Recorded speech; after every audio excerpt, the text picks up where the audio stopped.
You're listening to Whoa! Potluck.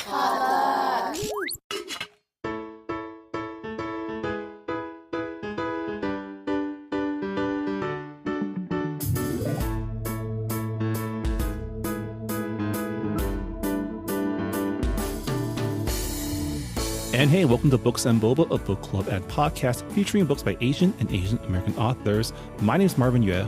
And I'm Rira Yu. And we are here today for an author chat with Allison King about her debut novel, The Phoenix Pencil Company. As always, Books and Boba is supported in part by you, our listeners. So if you've been enjoying our podcast and want to become a bigger part of our book club, head on over to patreon.com/booksandboba, where as a Patreon supporter, you can get access to our members-only Discord server.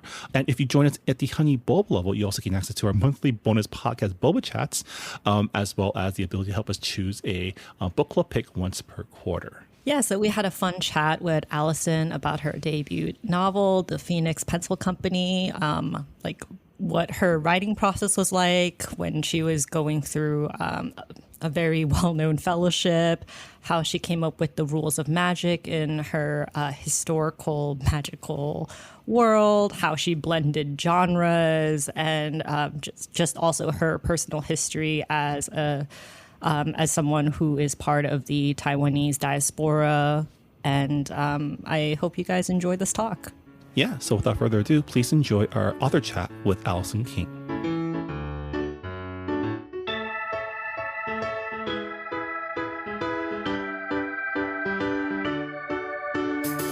And we are here with Allison King, writer and software engineer based in Cambridge, Massachusetts. Her short stories have appeared in Fantasy Magazine, Diabolical Plots, and many others. And she is here to talk about her debut novel, The Phoenix Pencil Company. Welcome to the show, Allison.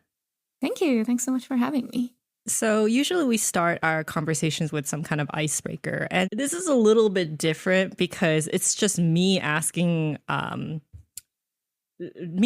question rather than Googling the answer. But so your characters in your book, they eat lion's head meatballs as like a favorite snack of theirs, as like a it's like a recurring meal. And I'm just curious, like what is it? Oh, It's only the best thing ever. Oh, okay. Yeah, it sounds like Marvin's had it before, but it's a Shanghainese dish that it's basically a large pork meatball that is braised in soy sauce, sugar, and often cooked with some sort of vegetable. So in my family, we always used Napa cabbage, but I think I've seen it more often in restaurants with bok choy. Yeah, like my family's from around the same region. We're from Ningbo, which is a little bit east of Shanghai, but like the reason it's called lion's head or suzuto is because it's so big, it looks like a lion's mane. That's why it's called lion's head. I see. Yeah. Yeah, but it's something that my grandmother made a lot for me growing up. And also that it's actually the dish that she taught my mother when my mother got married as like a wedding gift of sorts. So Yeah. it's been passed down. I think the key to a good like lion's head is also the texture, because it's really soft. Like you wouldn't like you think of meatball, you think of like the Italian meatball, which is kind of more like, like a little denser, grainy, denser. Yeah, but like the lion's head meatball is just very like it's a very soft texture. Like you just like it just melts. So good. It's like a cloud almost. Every time it came up in the story, I'm just like, what is this? I really want to eat it. Everyone is like hyping up these meatballs. Yeah, I'm sure you can find some in the LA area.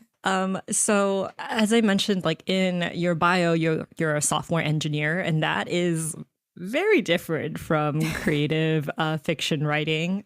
So I'm like curious, like, were you always into writing, or was it something that like came later and, connected you to like your STEM field? Mm-hmm.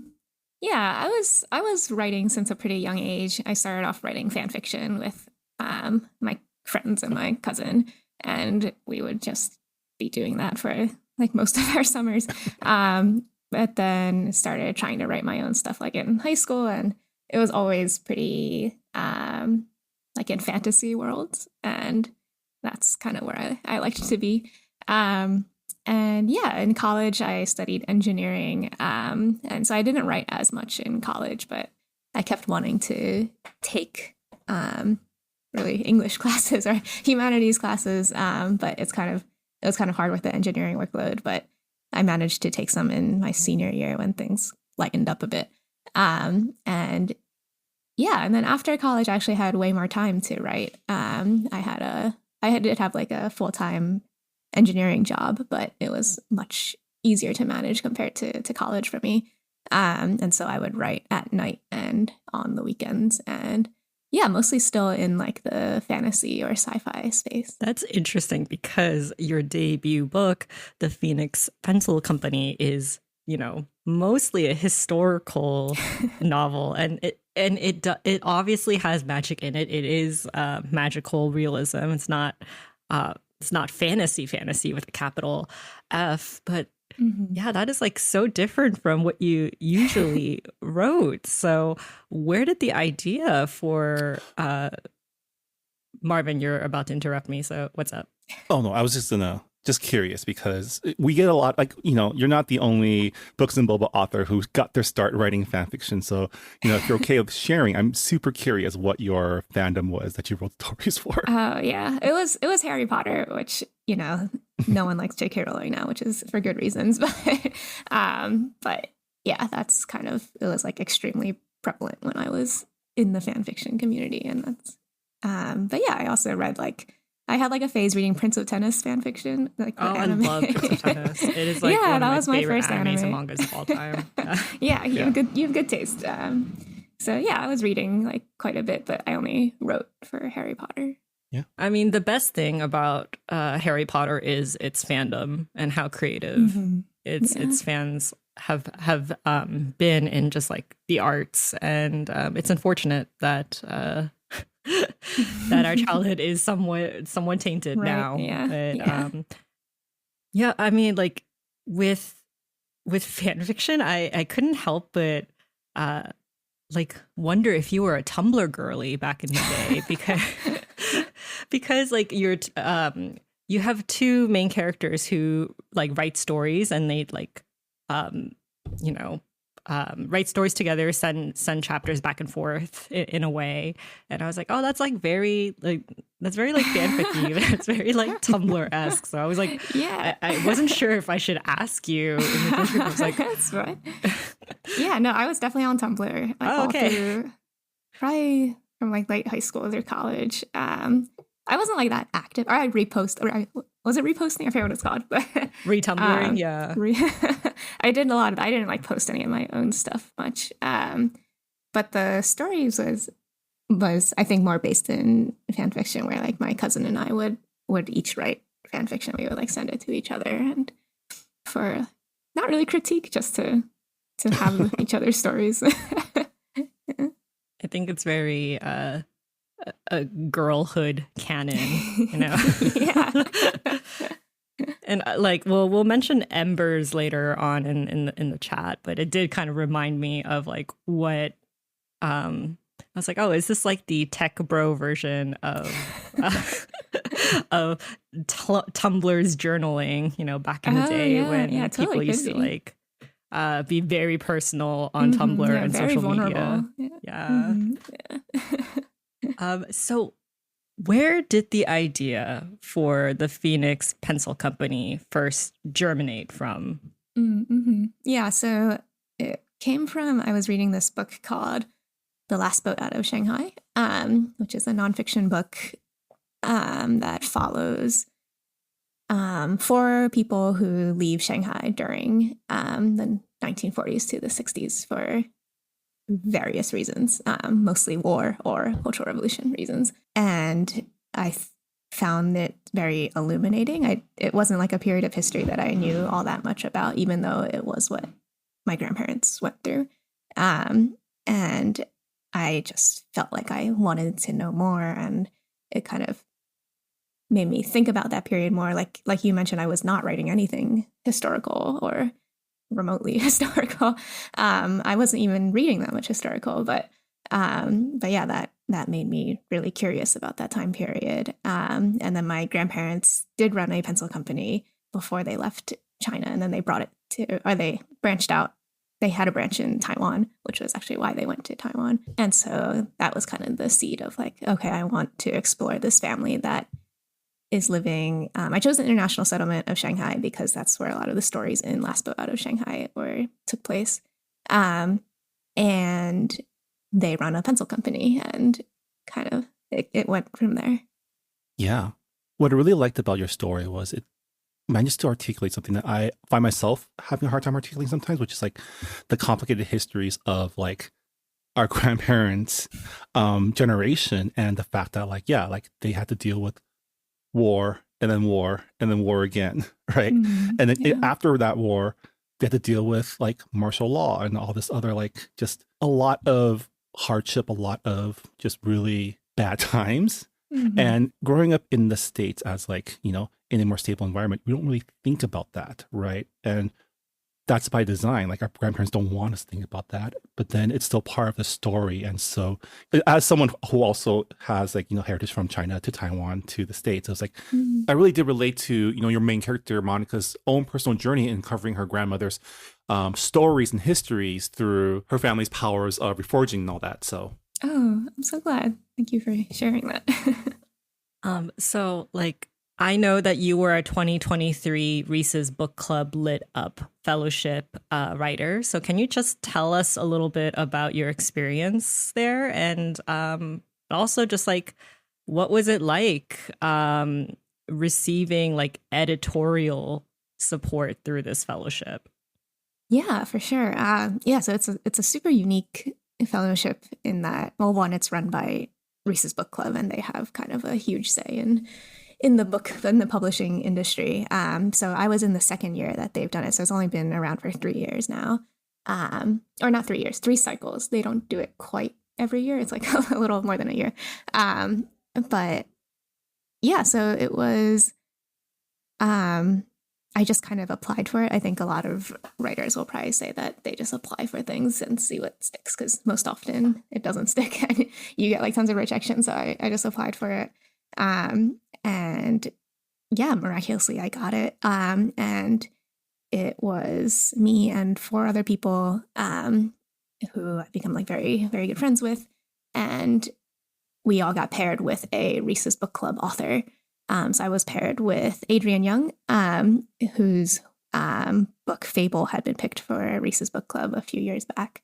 And yeah, she was also writing, I guess Fable was more fantasy, it's a lot more, it's just like a secondary world fantasy. But more of her recent stuff has been more set in like our world, so a little more similar in terms of magical stakes to what I was working on. And yeah, I think at that stage, so you had to not be agented when that was one of the requirements for applying to the fellowship. So at that stage, being able to get feedback from like an author as established as Adrienne, who already had like many books out, both in YA and adult, was, I don't know, really remarkable. I think there's not that many opportunities to actually get feedback on like your entire manuscript from somebody so seasoned. And yeah, so she told me like what she thought was like really, really working, and also what could be, you know, we had like a lot of good talks, and the fellowship brought us all together in Nashville.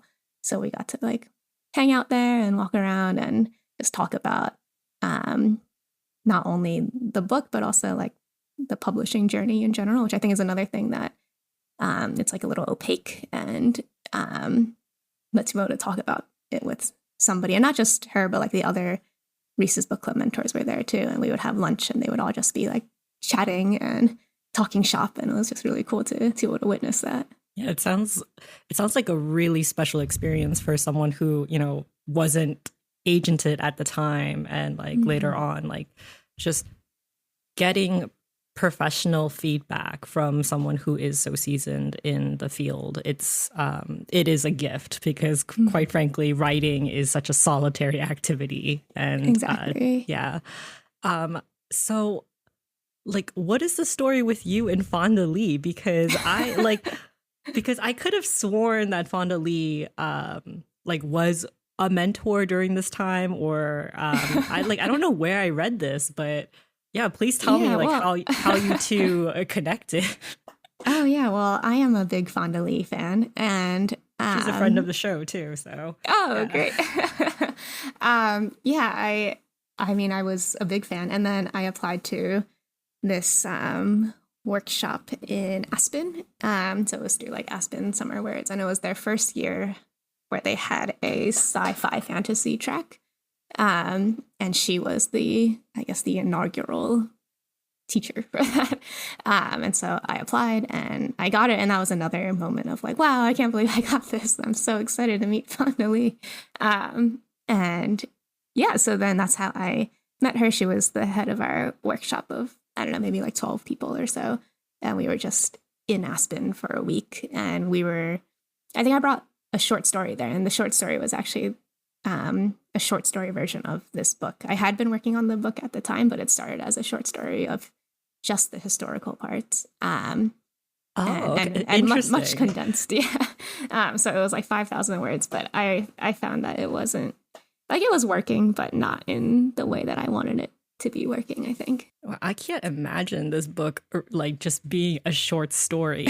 Like, there's just so much that goes into it. I mean, there's like multiple timelines, and you know, it's like wow, to have expanded it into a novel. That's quite a feat. But the reason why I brought up Fonda is because when I think about the rules of magic and world building when it comes to like tangible magic, Fonda is like the first person who comes to mind. Our listeners will know that she's like the author of the Green Bone Saga, and like the way she is able to just like build a society around just like this one magical trait that a family possesses, like it's quite incredible. And I thought, you know, wow, like the magic in your book Reforging was so unique. So like to our listeners who have not read the book yet, what is Reforging, and what was the inspiration behind it, and just like how did you come up with the rules on how Reforging works?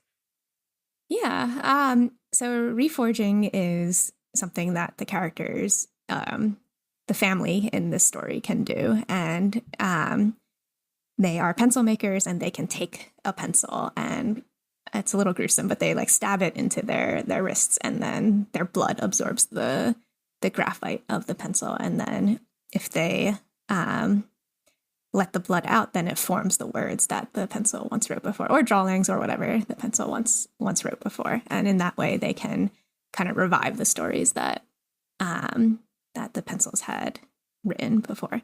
And yeah, I think I'm not quite sure exactly how the idea came to me, except that I knew I wanted to write about pencil makers, and I was coming from a fantasy background, and so I wanted there to be something fantastical about the pencils they were making.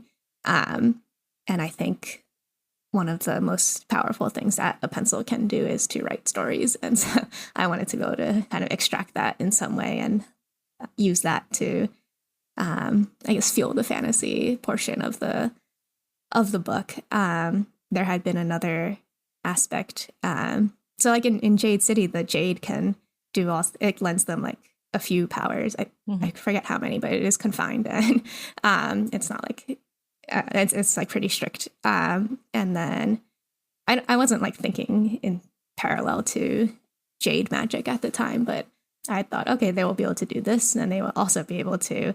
And the other idea I had was that if they stabbed the pencil in, they could get like an armored hand of graphite, and it would be like really hard and strong, and they could, I don't know, punch through walls with it or something. And that was in the first few drafts, before my beta readers told me that it didn't seem like quite the right book to have like super strong pencil arms. And so that got got cut, but it's kind of in the story in that. Yeah, I was gonna say I do like that you still incorporated it somehow. Like, screw you, readers, I'm gonna put it in here anyways.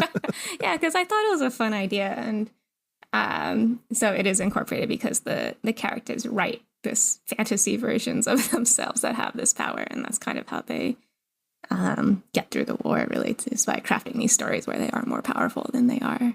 Yeah, Rira, when you brought up Fauna Lee and Jade City, it got me thinking about like what I liked a lot about the world building that Fauna did in that book series was that, you know, Jade is like her conduit for the book's magical powers, but it's also like a practical tool and a natural resource that becomes like the center of political and economic power for her setting, with like real world consequences of that power. And in the same way, Allison, in your book, the act of reforging, the power to reforge pencils is also like instrumentalized as a tool for practical use. You know, first it was used as a way to pass secret messages in the fight against the Japanese invaders. But after the war, it becomes a tool for essentially like a police state, right? It becomes a surveillance tool.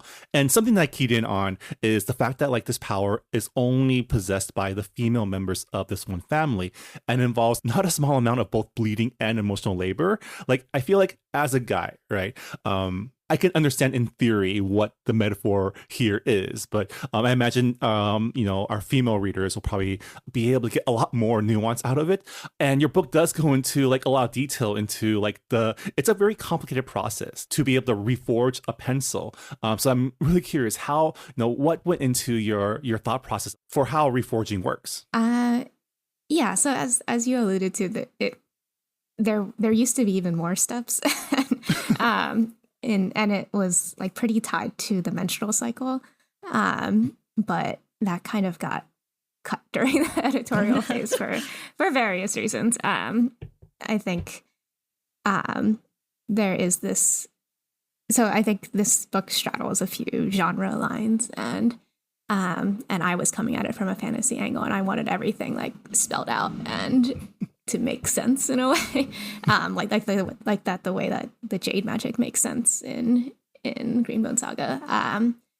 But then my editor wanted it to be more, and I think she's right in this case, of that it's kind of a case where the reader doesn't need to know like all of the details of the magic. Like, it's not the kind of book that. It's not like a Brandon Sanderson kind of thing where you want to know like the rules of the magic. Like, you want to know the vague rules and that there are limits, but you don't need to know like how it works with the menstrual cycle or anything like that. So even though I thought it was cool and it didn't really need to be there, and I think my editor had said like, I think you can get away with like hand waving some of the magic and like stop hand waving some of the historical parts. So I had to like go back and beef up a lot of the historical parts because, as I mentioned, I was never like a historical writer or anything. Yeah, let's get into that. Like what, like how did you go about like the historical research for the book? Because like you said, there's not a lot of hand waving you can do about history, especially something as documented as like the Cultural Revolution, and like, of course, also just the White Terror. Yeah. Yeah, that was definitely the hardest part for me by far, both in terms of the amount of work I had to do, and also in terms of like I don't know if it's like my attitude towards it, but and I talked to Fonda about this too. I kind of like had a breakdown in front of her where I was like, I don't know if I can write like this historical parts and like do justice to this like really awful time period, and what right do I have to write it? And she was very encouraging and nice about it.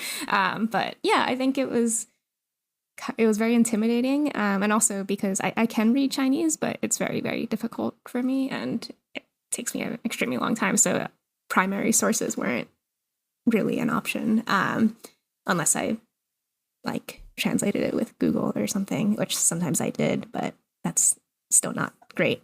So I mean, as I mentioned, it started with The Last Boat Out of Shanghai, which gave me basically the beats I had to hit, like when each war starts and when significant battles are when Shanghai is occupied, when people would be leaving for Taiwan.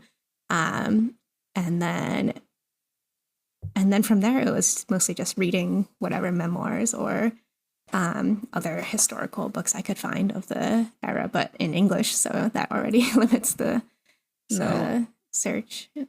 I am curious, like, was the modern day stuff in like the original like grand plan? Because like it could have easily been like a historical novel based on like these two cousins, two girls who are trying to like survive occupation after occupation, but you have like Monica's story weaved into it as well. And I thought it was really interesting because the power of reforging, the power of being able to reproduce words that people wrote with a pencil, and also be able to understand the writer's original intent, like that's like super valuable. But in the era of tech where like data is everywhere, and just you can really find out things about someone just from doing a couple of like keystrokes.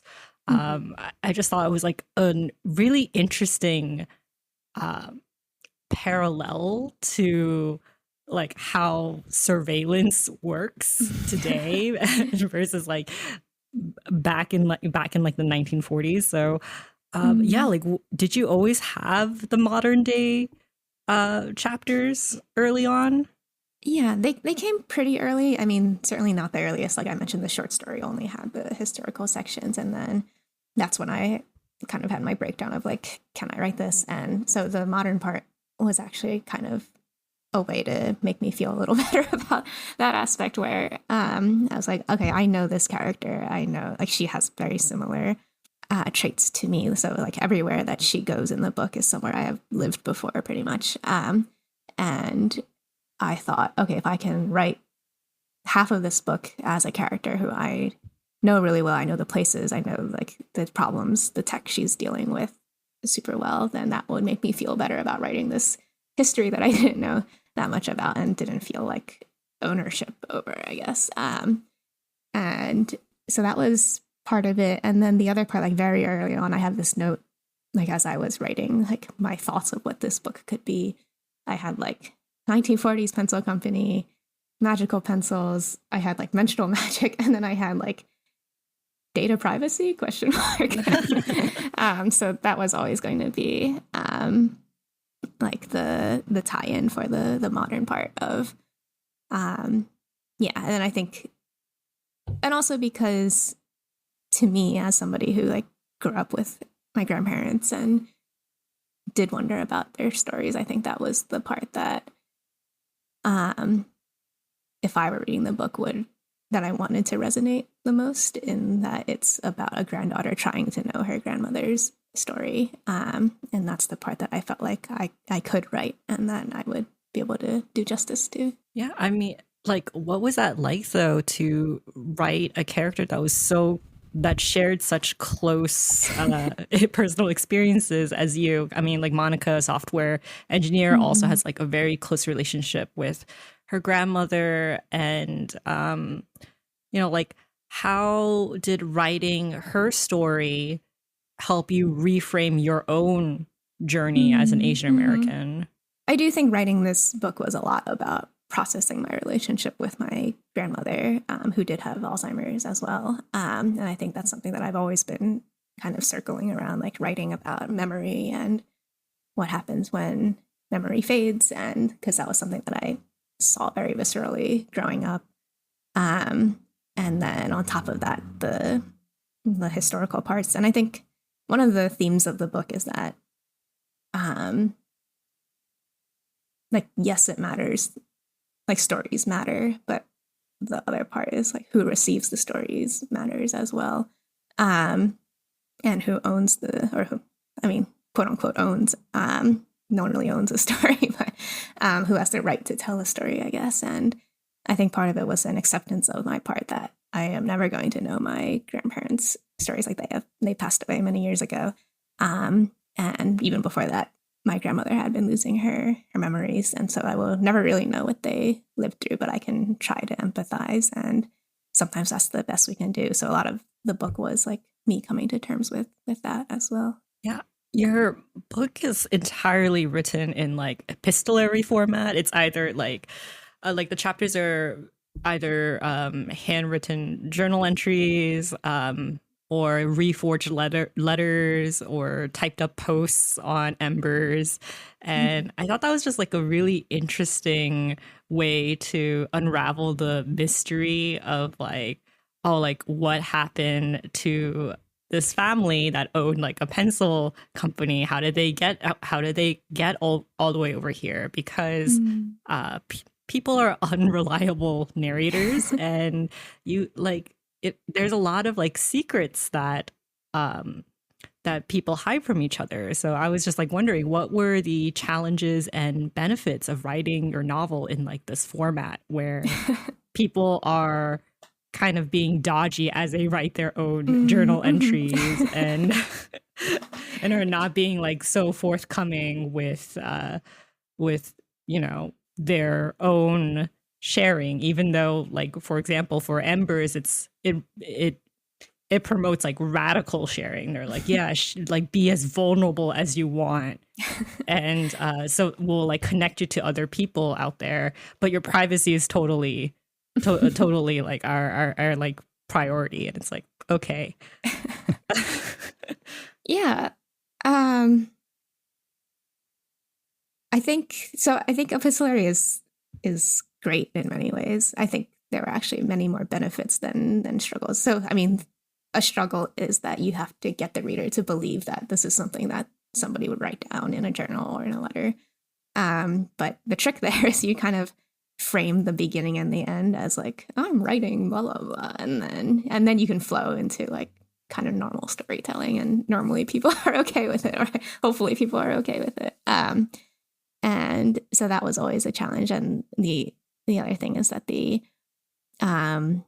point of view from the grandmother, she's writing to her cousin, so it's almost second person, and that's another challenge of like, why would this person be describing the house that they both lived in when they were younger? Like the other person would know that already. So that was another thing that I had to strike a balance for. But there's actually a lot of pros in that. I think you can be a bit more hand wavy about certain things, especially historical parts. Like this person wouldn't be describing like exactly like the architecture of these city streets to this other person who also lived there. And you still have to do the work of a lot of the historical parts, but you can get away with some of those details that you might feel pressure to put in a traditional, I don't know, third person story. So yeah, I think I always knew that the grandmother's story at least would be written in the form of letters to her cousin, because I think a lot of a lot of the book is about how you share your own story or how you frame it too. And I wanted that to come across in the device of how the book is sharing its story as well. Monica's, I was back and forth a bit about if hers had to be a journal as well. And I really wanted it to be for that same reason of she's also framing her own story. But it was a struggle at times. Like I had to, because I had to really figure out how embers worked before I could really make it somewhat convincing that she would be writing in this or in a journal, but not necessarily on embers. Yeah. I'm just going back and thinking just about how many levels you're working on here in terms of like a story about people writing stories. Yeah, that was a good time. Yeah. And you mentioned like a recurring theme is like, oh, who gets to like tell our story, who gets to, quote unquote own our stories. But ownership is like a weird concept when it comes to stories and memories. Monica meets another Chinese American girl, Louise, and she is also doing some kind of archival project. And I just thought it was interesting because both of them are coming from such a, like, they're so starved for connection, I guess. Mm-hmm. So I'm just like wondering, like, how did you go about building their relationship? Because it's also on top of this being a magical realism historical fiction novel, there's also a love story involved in it, and it's queer. So how did you develop Louise and Monica's story from like their meet cute on the on Embers to having this wholesome relationship with Mm-hmm. you know them and Monica's grandmother, who is losing her memories? Yeah, I think writing their relationship was a lot of fun for me and was kind of an offset to all the war I had to write about as well. And so I knew I wanted Monica to also have like a significant relationship because the grandmother has a significant relationship with her cousin, and that's kind of the tension between those two characters is kind of what drives the plot of the historical section. So Monica also needed somebody to be her foil, and also because Monica doesn't do that much in the book, she's kind of in a very stagnant place in her life, and she's kind of she's chosen to stay home for the semester to take care of her grandparents, and so she's kind of watching like the lives of her friends in college go by, and she's just kind of at home, and and she wants to be there. She wants to be there for her grandparents, but it's still hard for her. And so she meets Louise, and Louise is very outgoing and friendly And tall. and tall. She's very tall. Yes, that's her main characteristic. And yeah, and she was an aspiring archivist. So somebody who is very interested in stories, and in particular, she's very interested in the stories of people like Monica's grandmother. So people who have lived through these wars in China and who are dying or who are losing their memories now in the modern, or in the book that part's set in 2018. But and so she and Monica developed this relationship that is that starts with out of like both of them being interested in this time period and stories from that time, but then grows into something that is more about, as you mentioned, like they're both craving like connection, and in Louise's case, she doesn't know like her grandparents, and she wants to know more about that history. And in Monica's case, she's kind of just a lonely person, and she's home alone outside of her grandparents. And but the best parts were being able to write like the scenes of Monica and Louise and Monica's grandparents together, and I think that was a really fun way for me to highlight like the grandparents' love for Monica that would extend to Louise in ways that are kind of fun and hopefully resonate with some people. Like I think I've heard other people say that Monica's grandparents keep remarking on how tall Louise is as being like kind of something funny that their family would I have to say, like, one of my favorite, I think this is like such a random thing to be just like attached to, but I love the volleyball game me too. in the book where like, Louise, like she goes to Princeton and she's, playing volleyball, and they're playing against Harvard. And obviously it's, like they're playing on Harvard's turf, right? So there's not that many people cheering for Louise's team. And I just thought it was so endearing that it was like Monica and her grandparents are there with like their handmade banners, and they're like, yay, like, Monica's tall girlfriend, go you. Oh, I'm glad. Yeah, the volleyball scene is one of my favorite scenes, and I'm guessing if you like Prince of Tennis, you might also be a Haikyuu fan. But yeah, that's where that came from. Prince of Tennis walked so that Haikyuu could run. For those of you guys who are into sports animes. Yeah. I really did enjoy their relationship too, and especially like you mentioned, their different like internal relationships to their history, their culture, and it really like I feel like your book is just it's just a really good like Asian American story, right? Because a lot of us, like I mentioned, like a lot of us really don't know. Like I know about my grandparents' story, but only through like the lens of like my dad telling me about it, right? But they never really told me anything about what they did or what happened during, during the 40s and 50s. And I think it's just such a lot of us are either a Luis who are searching out for those stories and like crave, like, I need to know where I come from, or like a Monica who's just like, I care about my family, but like also a little bit afraid of what I learn will change how I feel about them. Right. Yeah. Yeah. No, I really appreciate you saying that, because I think I definitely find a bit of myself in both of them too.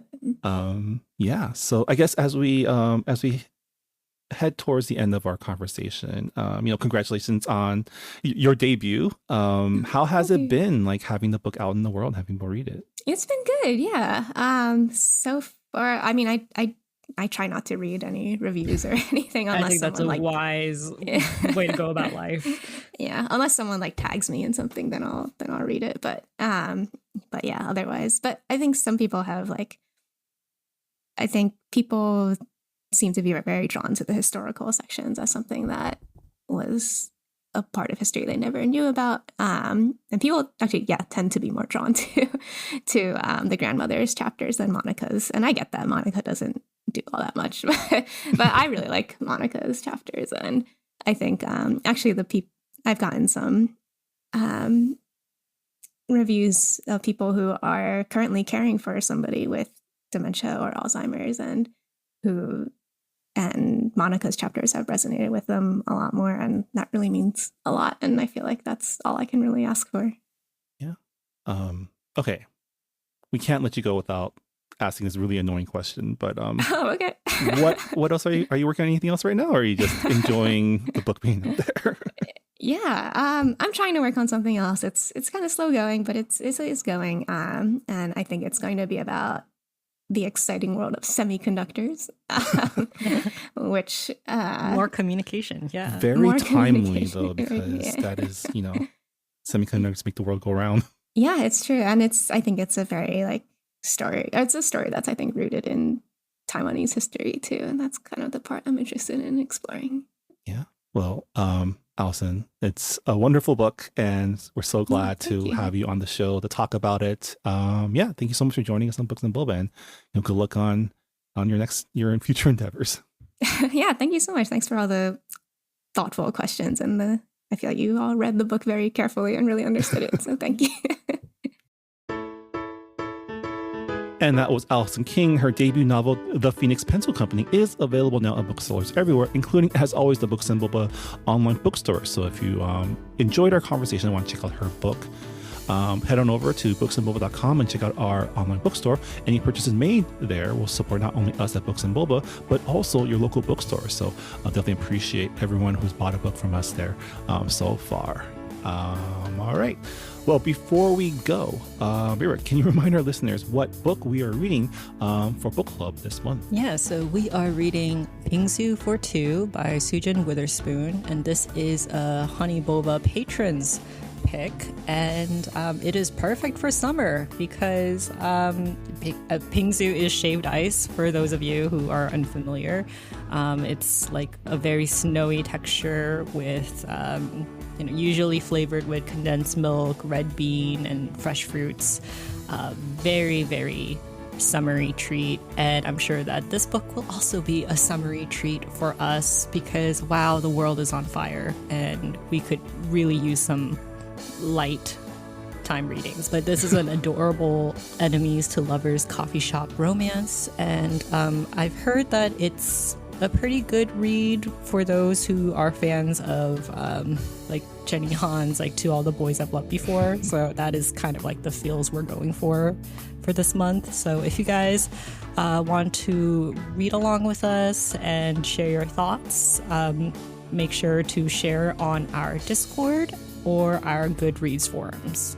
Yeah, as always, we love to include your feedback whenever possible in our end of month book club discussions. So definitely looking forward to hearing your thoughts about this book as well.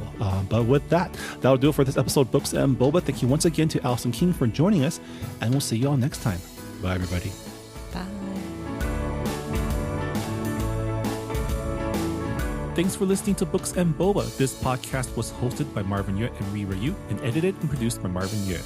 Follow the book club on Twitter and Instagram by going to @BooksandBoba and engage with us on Goodreads on our Goodreads group.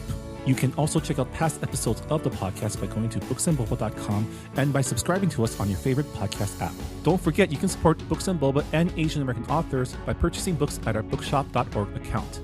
Check out the link in our show notes and also at booksandboba.com. Books and Boba is a proud member of the Potluck Podcast Collective, a collective of Asian American hosted podcasts featuring unique voices and stories from the Asian diaspora. Learn more about the collective and check out our fellow Potluck shows by visiting the website podcastpotluck.com. Thanks for listening.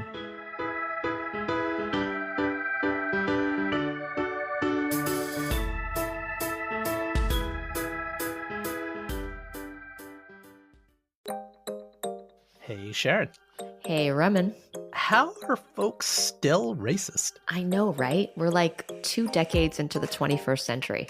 Yeah, and second question, where's my jetpack? Well, I can't help you there, but have I got a podcast for you. Modern Minorities is a show where each week my longtime pal Ramen and I uncover common and uncommon truths that we all need to hear for our majority brains and ears. Yeah, Sharon and I have spoken to doctors, lawyers, directors, climate activists, angry Asians, athletes, chefs, writers. Folks who are Black, brown, gay, straight, and everything in between. Past guests have included comedian Margaret Cho, Southern Poverty Law Center journalist Geraldine Mariba, comics creator Jean Lun Yang, and many, many more. We've even talked about Ramadan, Black History Month, Kamala Khan, and Robin being queer. It's like we're trying to solve racism with the podcast. Challenge accepted. So check out Modern Minorities at modmypod.com or wherever you get your favorite podcasts. Remember, we're all modern minorities, but we're no one's model minority.